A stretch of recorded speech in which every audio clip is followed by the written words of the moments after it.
Good morning, everyone. Morning. Gun violence has plagued our children and our communities for far too long, and I'm proud to be standing here to sign two important pieces of legislation with advocates and partners in the General Assembly who have worked long and hard to make this day possible. I want to highlight those standing up here today. My fellow constitutional officers, Lieutenant Governor Juliana Stratton and Attorney General Kwame Raoul, my friends in the General Assembly, and I hope I have all of the names, and if I don't, you'll correct me along the way, I'm sure, but Leader Bill Cunningham, Leader Kimberly Lightford, Senators Laura Ellman, Sarah Feigenholtz, Ram Vilivalam, Graciela Guzman, and Adrian Johnson, Leader Curtis Tarver, Representatives Maura Hirschauer, Bob Morgan, Kevin Olekal, Tracy Katzmuhl, Kathleen Sansis of GPAC, Secretary Kiwana Bell from the Office of Violence Protection. Thank you all for your commitment to an Illinois free from gun violence. I am truly proud to work with you. Tackling gun violence has been among my highest priorities since taking office. I'm tired, frankly, of treating something completely preventable as inevitable. I'm tired of forcing our children to duck and cover because too many politicians are ducking and covering for the gun industry's money. I'm tired of hearing thoughts and prayers, and then nothing gets done. So Illinois is standing up and doing something about it. We've spent the past 6 years working with law enforcement, engaging with frontline communities, and studying the most effective policy solutions for reducing gun deaths. Illinois has been one of the most aggressive states in the nation in combating this epidemic. We passed the most comprehensive reform to our state firearms laws in over a generation, including universal background checks, banning the sale and distribution of assault weapons, requiring gun dealer licensing, outlawing switches and ghost guns. We've closed loopholes, removed firearms from the hands of abusers, and stepped up anti-gun trafficking efforts. The team of people behind me has been integral to nearly all of that. I'm deeply proud of the progress that we've made and grateful to those whose tireless advocacy has made it possible. But I'm still restless. Too many in our state still know the pain of gun violence. Too many of our children are traumatized. Too many families and communities have been torn apart. It keeps me up at night that so many of these tragedies have been preventable. How many people have died due to the cowardice of politicians who kowtow to the extreme special interests that don't give a damn about the safety of our children? The General Assembly and I have gone toe-to-toe with these guys session after session. They're well-funded, they're backed by the big-time gun industry players, and they have no shame or remorse about the deaths their callousness causes. Well, I'm proud to report that this team of assembled Avengers behind me worked very hard to get yet another victory against the other side. Today, I'll affix my signature to two pieces of legislation that contain common sense measures to support law enforcement and to promote gun safety in our homes and communities. The first measure, HB 1373, requires firearm tracing in all cases where a gun is recovered at the scene of a crime or is believed to be associated with a crime. Through the eTrace platform, Illinois police will provide investigators with complete information on gun trafficking and crime patterns. It's a crucial step to close investigative roadblocks and combat violent crime in our communities. Now, I want to thank Attorney General Raoul for his outstanding work on this, and he will speak more about this in just a few minutes. I'll also be signing the Safe Gun Storage Act, which strengthens storage and safety requirements for households with guns. This is a common sense measure that has been shown to significantly reduce gun deaths, suicides, and accidental shootings. Every year, hundreds of children unintentionally shoot themselves or others. In 75% of school shootings and 82% of adolescent firearm suicides, the gun involved belonged to a family member. Hundreds of thousands of firearms are stolen every year and often end up in illegal markets that fuel gun crimes and violence. Mandating secure and responsible storage is a critical first step in combating these problems and protecting our communities. If we can prevent even one death or accident through these measures, they will have been more than worth it. To every survivor, every loved one of a victim, every community member who has experienced the pain of gun violence, know that the state of Illinois stands with you and grieves with you. For the many who have turned their pain into change and advocated for laws that make us all safer, thank you. Thank you for your courage. Thank you for your activism. There are no words that I can say to ease your pain or your fear, because what we owe you is our action, and I'm proud that we are doing that today. With that, I am very pleased to hand over this podium to true champion of safety in our communities, Attorney General Kwame Raoul.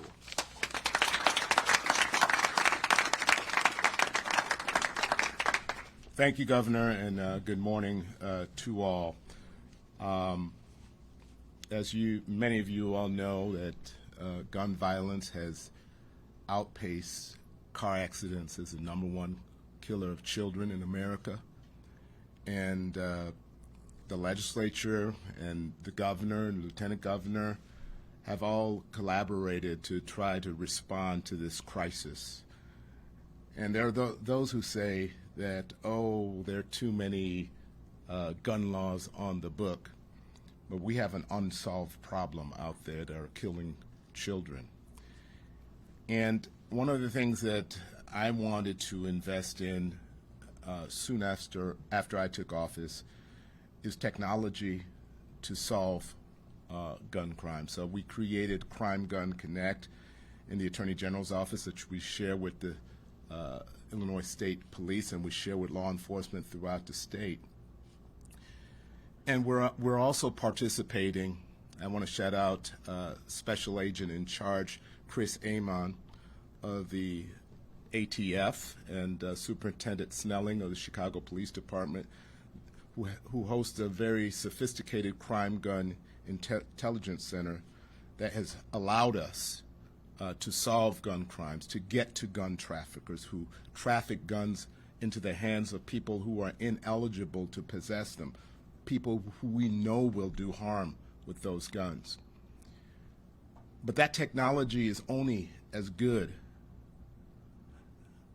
if the crime gun data is reported to E-Trace and put into the technologies such that law enforcement departments can collaborate to solve these crimes. And so I want to thank in particular Representative Tarver and Senator Cunningham for sponsoring Senate Bill 1373 that mandates that all police departments that recover a crime gun report that data such that we can do the work to make sure we trace how and where and in whose hands that gun has transferred into the bad actor that has committed a crime with them, such that we're not only capturing the bad actor that pulls the trigger, but we're capturing those who traffic the guns into the hands of people who will do harm to our children and others with them. And so I want to thank them, and I thank all the members of the legislature, and thank the best governor in the United States of America, Governor Pritzker. And I want to pass it to my good friend, my former colleague in the legislature, Leader Cunningham. Thank you, Attorney General. I was honored that the Attorney General asked me to sponsor this bill in the Senate, and I was really excited by the idea behind it. I think all of us acknowledge and agree that the number of unsolved murders and shootings we have here in Illinois and throughout the country is a real problem. It is a growing problem. We know now that approximately half of the shootings nationwide never get solved. Only about a third do here in the city of Chicago. We also know that the same gun can often be used again and again in multiple shootings, multiple killings.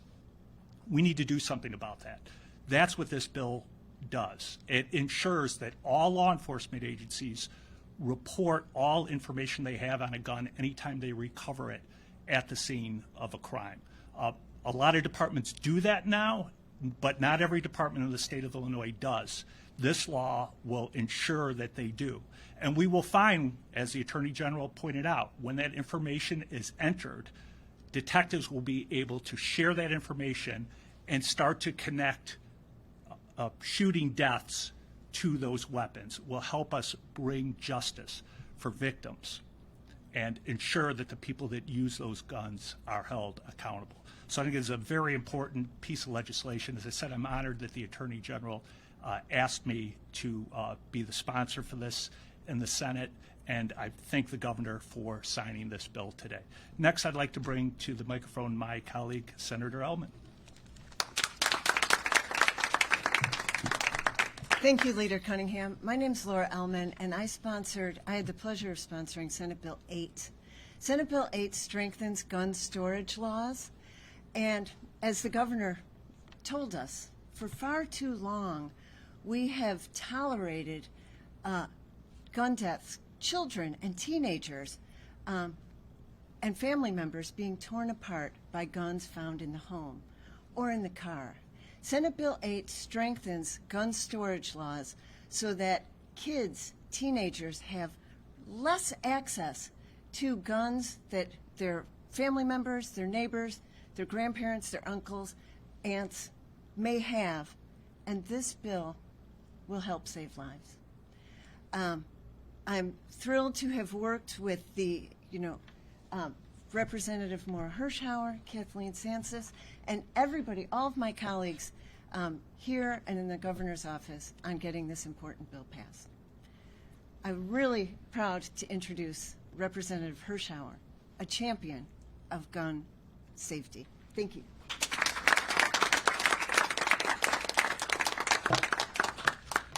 Good morning. I'm Maura Hirschauer, and I proudly represent the 49th House District, which covers the communities of Batavia, West Chicago, Bartlett, South Elgin, and Elgin, and I'm also the House sponsor of Senate Bill 8. Before I was a state rep, I helped to start the Kane and Kendall County Moms Demand Action Group, and I see a lot of my fellow advocates out there in the audience, and I hope some of you are listening. And you should know that none of this work gets done without that grassroots, boots on the ground work that our advocates and survivors are doing. I learned a lot in that role, especially about safe firearm storage. So today is really a full circle moment for me as we're here with the governor and all these amazing folks behind me to sign our updated safe storage bill. And safe storage is not new to the State House. For years, legislators have filed similar bills. We have laid the groundwork, and now we're taking a real step forward. I just want to talk a little bit about this complete package that we've been working on for a couple of years in the General Assembly. In 2022, we passed and the governor signed a bipartisan law that invested $3.5 million in a statewide safe storage education campaign that IDPH will be rolling out soon. Some of that money has gone straight to our communities, funding gun safes through local health departments. For example, in Kane County, where I live, 500 biometric handgun safes have been distributed. That's 500 firearms that are now secured and potentially hundreds of lives that are protected. That same year in 2022, we added safe storage to the school safety code, which sounds like a little thing, but what it does is it gives our school districts the ability to teach about safe firearm storage in schools. And that gives advocates in our communities tools to advocate for those schools to say, hey, we think this is a really important piece of education. So Illinois has built a framework based on two simple truths. Education and awareness matters, and regulating access to firearms will save lives. Senate Bill 8 builds on this framework. It strengthens safe storage firearm requirements and tackles one of the fastest growing threats, which is stolen firearms. I want to thank Senator Villavalam and Representative Olakal, who worked really hard on the key provisions in Senate Bill 8 to tighten lost and stolen gun reporting. This is crucial.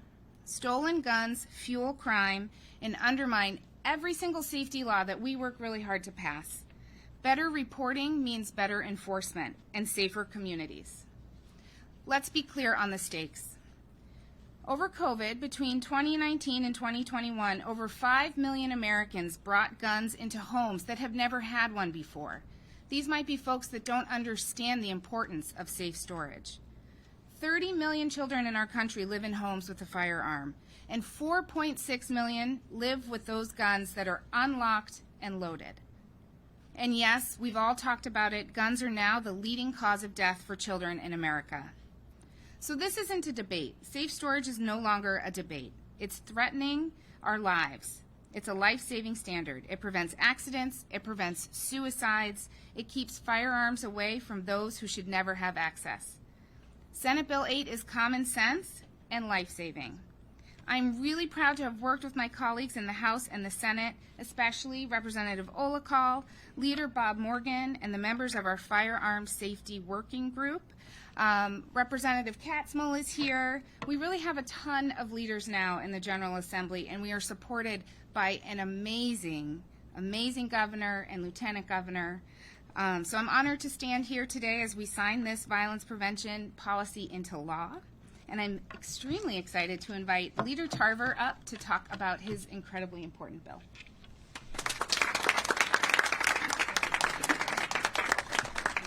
Thank you. First of all, thank you, Attorney General, for trusting me to carry the bill on the House side.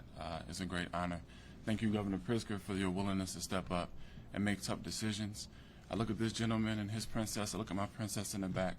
And the simple question is just whether or not we believe that they should have the opportunity to grow up and fulfill the lives of their dreams. That's the simple question. I think this bill answers that question pretty emphatically. The rest of my time, I just want to say thank you to people like you who show up. And I've never even met you, but I remember this news story, and unfortunately I believe your son being murdered. I grew up in the same neighborhood, and I remember that story.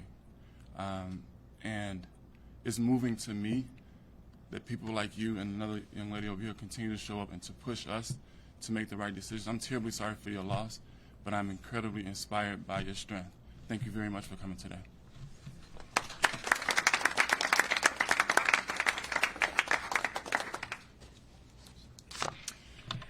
Good morning, and thank you, Governor Pritzker, for your steadfast leadership and commitment to protecting our communities from gun violence. I'm Kathleen Sansis, the President and CEO of the Gun Violence Prevention PAC of Illinois, which led the advocacy effort alongside the One AIM statewide coalition to pass Safe at Home into law. I want to start by taking a moment to reflect on how far we've come in our mission to end gun violence. Years ago, gun reform legislation was filed in Springfield only to languish in committee, thanks to the powerful gun lobby. Today, we celebrate the 7th gun safety measure being signed into law, thanks to our gun safety champions behind me, the General Assembly, and our champion-in-chief, Governor Pritzker.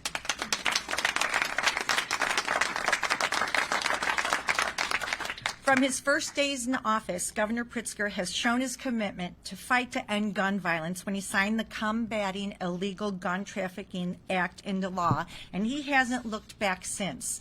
He created the Office of Firearm Prevention, demonstrating his commitment to finding comprehensive solutions to a complicated issue.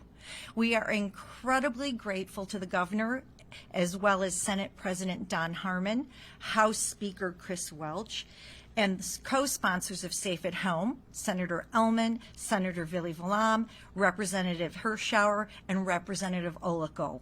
They led the many gun safety champions in Springfield who helped us get here today.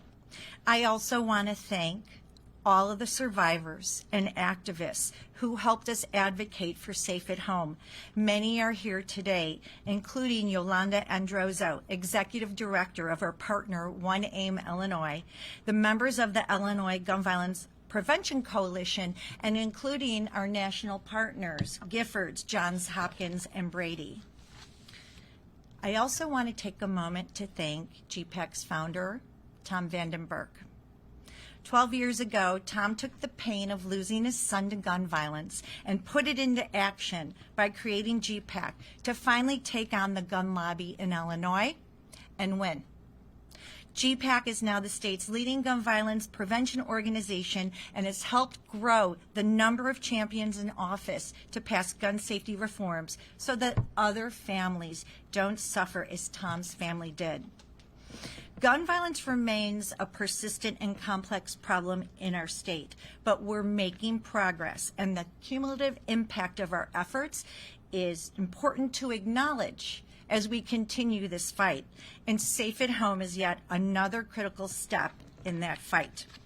This new law strengthens what it means to safely secure weapons and will prevent more lost and stolen guns flowing into communities to cause crime and violence. We know this law will save lives. In states with similar Safe at Home laws, unintentional shootings by children decreased 78%, and movement of illegal guns in communities dropped by 46%. So while the White House continues to roll back gun safety measures and roll back our significant progress against gun violence, Illinois is once again leading the country in protecting families and communities from the ravages of gun violence, thanks to the leadership of our governor, our sponsors, and our state leaders. Safe at Home was drafted around a simple guiding principle. We all love our children and we want to see them grow up. Reaching our goal requires many solutions, and today is another important step forward in our fight against preventable gun violence. Thank you again to Governor Pritzker, our sponsors, and all of our champions. And I am honored now to introduce our Lieutenant Governor, Juliana Stratton.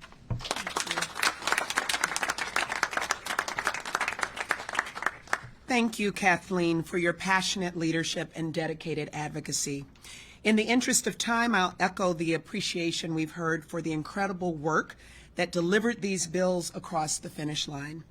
Thank you especially to the leader of our great state, Governor Pritzker, Attorney General Raoul, the chief sponsors and our partners in the General Assembly, and the advocates, many of whom, like me, have been personally impacted by gun violence. Thank you all for turning your pain into purpose and raising your voices to keep Illinoisans safe. We all know that gun violence is a public health crisis.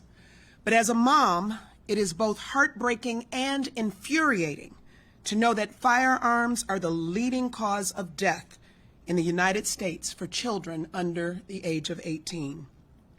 The Safe Gun Storage Act we celebrate today is not about taking things away from people. It's about mandating simple protections that will save lives. Because too often guns end up in the hands of those who can't understand the power of the object they hold. In 2025 alone, there have already been 116 unintentional shootings by children across the nation. In addition to unintentionally shooting themselves, studies show the victims of these shootings are often likely to be their brother or sister or their friend. Knowing this, it's just common sense that we do everything in our power as a group of people who share this state and want the best for our future to stop those accidents. Gun suicides claim 26,000 lives per year in the United States. So it's just common sense that we would do everything we can to deter someone experiencing a mental health crisis from escalating a situation beyond repair. And in the cases where a weapon is wielded with intention, why wouldn't we gather as much information as possible? It's just common sense that we would do everything possible to close loopholes and put a stop to violence in our neighborhoods. This common sense gun safety legislation is about eliminating risk where we can, creating stronger hubs of information, and empowering Illinois families to live safely in the comfort of their own communities. Today is a big deal because in Illinois we believe that everyone deserves to be safe in their home, in their school, in their community. As a mom, I want all of our children to be out of harm's way. As a resident of this state, I want all of our homes to be a refuge and place of peace. And as a leader, I'm proud Illinois is once again being proactive by putting protections in place that makes that safety possible.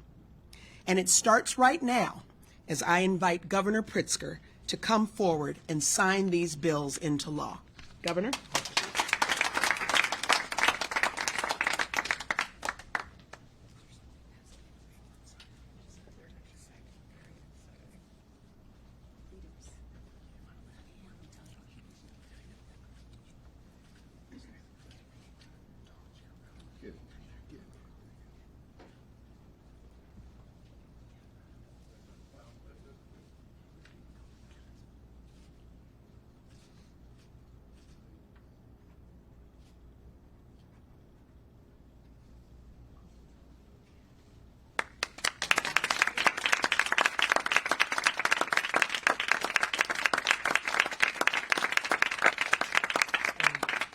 Representative, you and perhaps the Attorney General and Senator Cunningham, maybe you guys want to take the peace officer bill and the other two.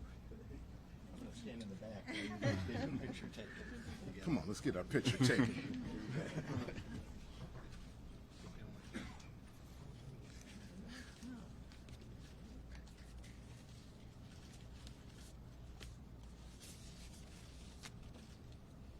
All right.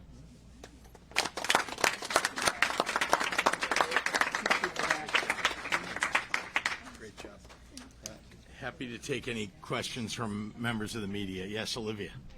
Hi. There have been several gun safety laws passed in the last several years, as was mentioned up there. So definitely legislative progress.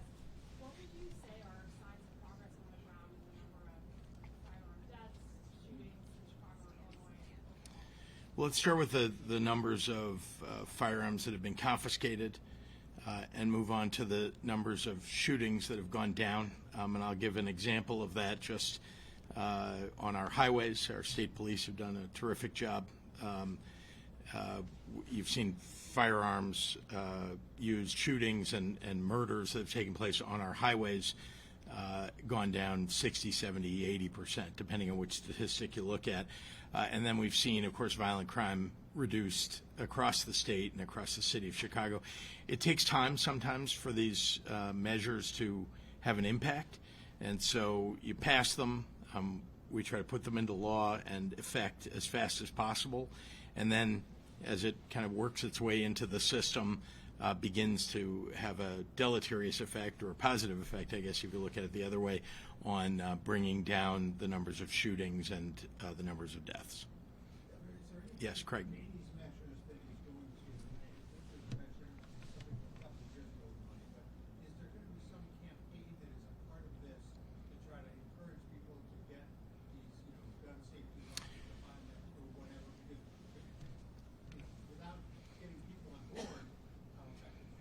Indeed, and some of that has already begun, but I want to hand it over to Representative Hirschauer. You raise a really good point. Our laws are only as effective as, folks who understand and understand what they're doing. So that $3.5 million I mentioned that we passed in 2022 is still being used by IDPH. They're working with the Ad Council and the Joyce Foundation to roll out a statewide education campaign that will go, from the south to the north, billboards, commercials. And I also want to tout that IDPH just rolled out a statewide education campaign for firearm restraining orders. Again, partnering with the Joyce Foundation and the Ad Council. Really powerful messages that will be on commercials, on social media. So we're doing a lot of good work there. And Craig, I would just add that when people are purchasing their firearms is actually one of the best moments to remind them that there's a Safe Storage Act. So, yes, sir. How concerned are you that the president, the DOJ, and the state make you undo the work that has been done here in Illinois and other states? Every day I wake up concerned that the administration and the DOJ is going to undo the things that are keeping people safe across our country. They've been doing it. So, yeah, I mean, if you want to know the level of my concern, it's pretty consistently high. So we're gonna make it clear, though, that that you don't want to reverse the progress that's already been made. And we've passed a lot of very effective laws here. You don't want to reverse the progress that's already been made, bringing crime down, bringing the numbers of shootings down. And so I would hope they would recognize that before they would attack it. Though I'm concerned about things like is in the big ugly bill, there's actually a tax credit for silencers for handguns. Think about that, tax credit, like we want to encourage people. So, again, I don't want to speak to that particular bill because there's an awful lot of conversation going on. Some of this we have to take on in the courts. Some of this we have to take on with legislation. And the answer is it's not about Trump-proofing. It's about protecting the people of our state, and we're always going to look for ways to do that. Yes, Chris. Crime in the city of Chicago. Experts are having a difficult time putting their finger on exactly what is going on here. I'd like to ask you and Attorney General your top one or two points of things that you think are working, that we're seeing this 30% drop in homicides, 40% drop in shootings, 50% drop in carjackings. What's going on in your estimation? Yeah. As you know, I think several of the people who spoke today spoke about the complexity of trying to fight, gun crimes, gun violence, and so too is it complex to determine which piece is more effective of our response, which piece of our response is more effective than some other piece, which is why this is a massive multi-pronged approach. One of my approaches from the very beginning has been as much prevention as possible. Another approach is let's lock up guns in people's homes so that we can make sure that there aren't accidental shootings. Another, of course, is creating jobs and giving people hope. So I don't, it's hard to pinpoint, but maybe the Attorney General has a more nuanced answer. Sure, I think this governor and the state has done a good job in investing in violence interruption at a time when the federal government is pulling away from the same. So not only has the state government done so, we've had not-for-profits do so. The Civic Committee has committed to raising $100 million for violence interruption. That works. It works. And it's not a time for the federal government to pull away from doing so. The other thing is on the law enforcement side, teamwork. The ATF has invited us into that Crime Gun Intelligence Center. The technology, it works. If you have somebody, if you have all police departments reporting the data, it may be months later that you find somebody with a gun that was used in a murder months before. But if you haven't reported the crime gun data, you won't know that person you picked up on a traffic violation that just happened to have a gun was a perpetrator of a murder. Also, it gets to a lot of these guns leave the legal gun dealer shop with the intention of it being trafficked to be into the hands of somebody who will commit a crime. The last thing I'll say to the previous question, the other thing the federal government has done recently is entered into a collusive settlement with regards to force reset triggers, devices that change guns into machine gun-like shooting devices.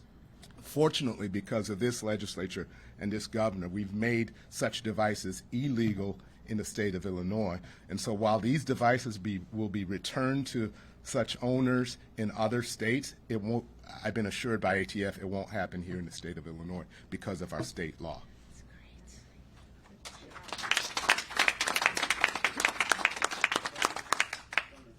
Patrick, I think, had his hand up first. I promise I'll.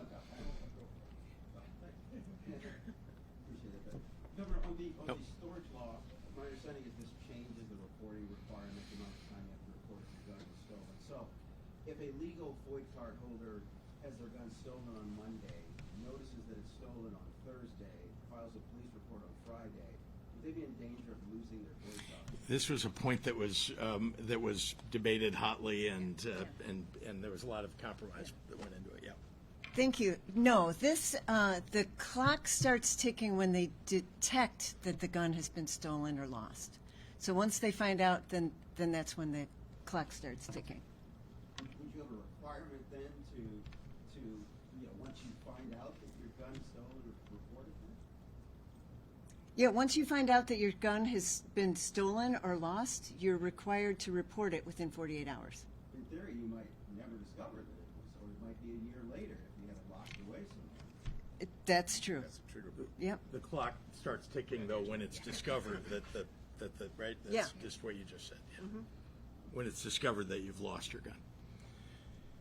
Yeah, Olivia. Oh, I'm sorry. I forgot Patrick was next, and then I'll come back to you. Yes. I want to ask about DCFS, the only case that Yes. came out last week. Bruised, beaten, weighed 90 pounds. Yeah. When she died, has been in care of DCFS for 4 years. DCFS meanwhile saying they can't conduct procedural review until the criminal case is done. And lawmakers haven't been notified in that area as they're required to by law. Is withholding information to lawmakers, to the public, about what happened and the failures of DCFS, is this acceptable to you? What policies, what will you do in your office to expand transparency and accountability? Yeah. Sure. Let me begin by saying, I mean, it's a horrible tragedy, and a crime appears seriously to have been committed here. It's a kind of a right-wing talking point to say that we're withholding information. We are required when local law enforcement, and I'm talking specifically now about the state's attorney's office there, when we're asked by the prosecutors not to reveal, not to interfere, we do that. We have to do that. And obviously we're seeking information from the prosecutors because they are doing a lot of investigation. And we have continued to do whatever investigation we're allowed to do, but we are prohibited when local law enforcement, local state's attorneys tell us, local courts tell us we can't. So we have every interest in finding out what went wrong here. We know only a few things. I think they've all been made public, the things that we know. And we try to act on those immediately, whatever it is that we know. For example, as you know, this was an outside agency that's been contracted by DCFS to monitor that particular child. So obviously questions about that outside agency have been pursued.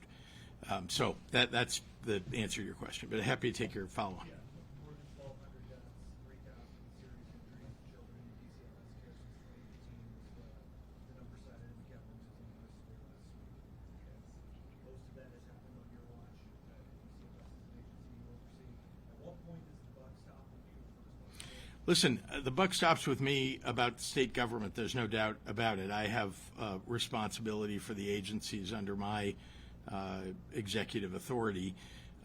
I would remind you, and I know this gets lost often by opponents, they don't want to talk about the fact that it takes some time to turn things around when things aren't working. And I have to say, particularly a child welfare agency. I know that people say, well, gee, you've been in office for 6 years. You know, how come this hasn't been entirely fixed? How come we haven't fixed the pension problem? How come we haven't, made everything easy in the state of Illinois? Some of these things are built into a system that has failed for 25, sometimes longer years. And we have worked diligently, particularly at the Department of Children and Family Services. Before me, the governors, what they would do is when there was a problem, when there was a death, there's a big story somewhere that was a negative story about what DCFS had done, they would use the leader of DCFS as a scapegoat and fire them and then blame them.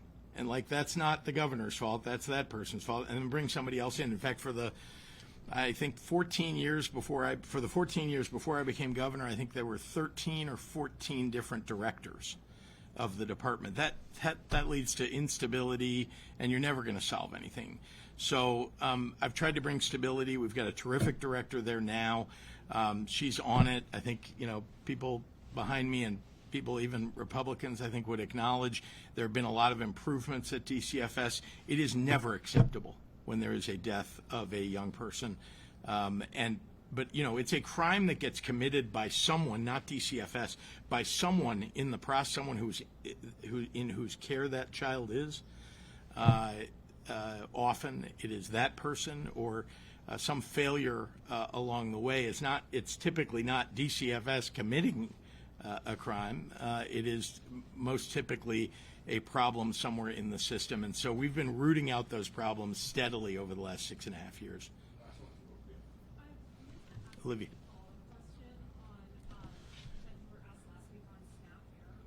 Mm-hmm.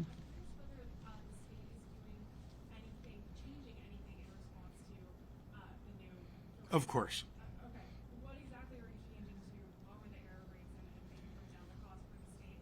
And also, last week you said it was a matter of a large state problem. Yeah. What I was trying to point out, sorry, let me back up and answer your first question, which is we have been looking in the system to figure out the best ways to reduce the error rate while not throwing people off SNAP benefits who need them and deserve them. They sometimes get caught up in that's what many Republican states have done, is they just throw they see an error rate and they say, well, let's just throw all of this group of people, not just the ones who are in the error rate, but all of this type of person off of the system. And that takes away a bunch of the errors in the system. That's not what we want to do. We want to make sure that we're targeting situations where the error rate is made to be higher because of something that the system is doing wrong. So we're in the process of determining all of the ways in which we can do that. We obviously need to accomplish that in relatively short order, but a whole lot of work is being done indeed right now. And then, I'm sorry, the other half of your question is? The bigger states you asked. Sorry, that was the other half of your. What are what? Well, I promise you we'll let you know. I really do. I know you'd like to have the details of a plan. To be clear, this is all within the departments that deal with SNAP. We are figuring out what all of the angles are, and we're going to make sure that you all know what that is. But just give us a minute here. The bill passed, I think, 2 weeks ago. No one knew exactly that piece was going to be included in it, and what were they going to do about other Republican states where they seemingly don't want to harm them? And what did they do? They wrote Alaska out of this, out of this error rate problem, et cetera. And there are other states that have this. On the question of the larger states, I know someone said, well, gee, Texas has a lower. I just answered that question for you, which is it's easy in a Republican state when they don't really care, in a lot of them, whether the poorest kids are actually getting SNAP benefits, the poorest families. So they're happy to just throw a whole group of people out, many of whom need SNAP benefits and are not part of the error rate, but it's easy for them to lower that error rate if they don't actually care who's being tossed off the system. Thank you.